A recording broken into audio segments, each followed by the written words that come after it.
Merong litratong kumakalat ngayon sa social media at nilagyan nila ito ng caption na kanilang sinasabi na more than 200 Muslim men in Gaza have converted to Christianity after reportedly seeing Jesus in their dreams. Ito pong balita o itong litrato na kumakalat na ito ay isang maling balita at hindi po makatotohanan. Lilinawin ko lamang po, nandito ho tayo upang bigyan ng linaw ang maling pagkakaunawa sa litrato na ito at ang maling balita, maling impormasyon na kumakalat at pinapakalat ngayon ng mga tao. Unang-una, katulad ng sinabi ko, ang litrato na ito o ang balita na kumakalat na ito po ay walang katotohanan at mali po ang impormasyon na nakalagay sa caption. Ngayon, ang tanong, ano nga ba ang nangyayari doon sa litrato na ito? Ito po ay mahabang panahon o buwan na ang nakalipas ang litrato na ito. Ano yung kwento sa likod nito? Ang katotohanan nito, mga minamahal na kapatid, noong magsimula ang taon ng 2023, marami ho ang mga Palestinian, about 2,000 Palestinian ang pumunta noon sa Sudan. Ang hangad ng mga kabataang ito ay maipagpatuloy nila ang pag-aaral nila, maipagpatuloy nila ang kanilang mga propesyon na kanilang hinahangad sa hinaharap. At ang isa sa mga estudyante na ito ay si Ala Al-Ghalban. Subalit nang malapit na siya makagraduate, ilang buwan na lamang, magmamarcha na lamang siya, ay napilitan silang umuwi ulit sa Gaza. Noong April 15, si Ala Al-Ghalban at ang kanyang mga kaibigan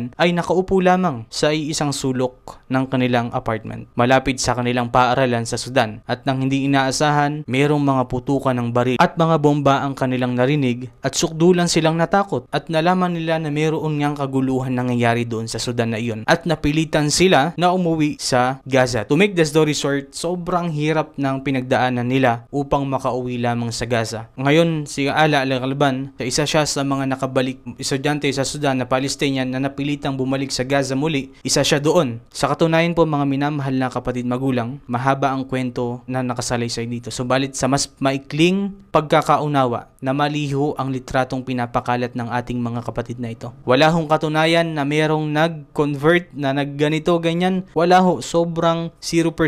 Kaya mga minamahal na kapatid, sobrang makapangyarihan po ng media na kung saan to the point na kayang-kayang baguhin nito ang pag-iisip ng isang tao. Kayang padumihin sa pamamagitan lamang ng paglalabas na katulad ng ganitong bagay. Kaya mga minamahal na kapatid magulang, doble ingat po tayo. Pag-ingatan po natin ang bawat nakikita natin na mapaniwala tayo na 100% ba na tama. Isa itong aral sa ating lahat, mga minamahal na kapatid magulang. Sa katunayan, tamang-tama ito ang paksa namin kanina sa aming paaralan dito sa Malaysia, sapagkat tayo ay kumukuha ng kurso na connected sa media, mass communication dito sa Malaysia. Sinasabi ko ito para mas maging kampante kayo na totoo ang sinasabi natin, na meron kayong panghahawakan na tama ang ating mga sinasabi natin. Isa ito sa ating mga pinag-aaralan ngayon dito sa Malaysia, at inshallah, lahat ng kaalaman na ating nakukuha sa paaralang ito o sa kahit ano paman, meron tayong paghahangad na maibahagi ito sa ating umma, sa ating nasyon, sa ating mga kapatid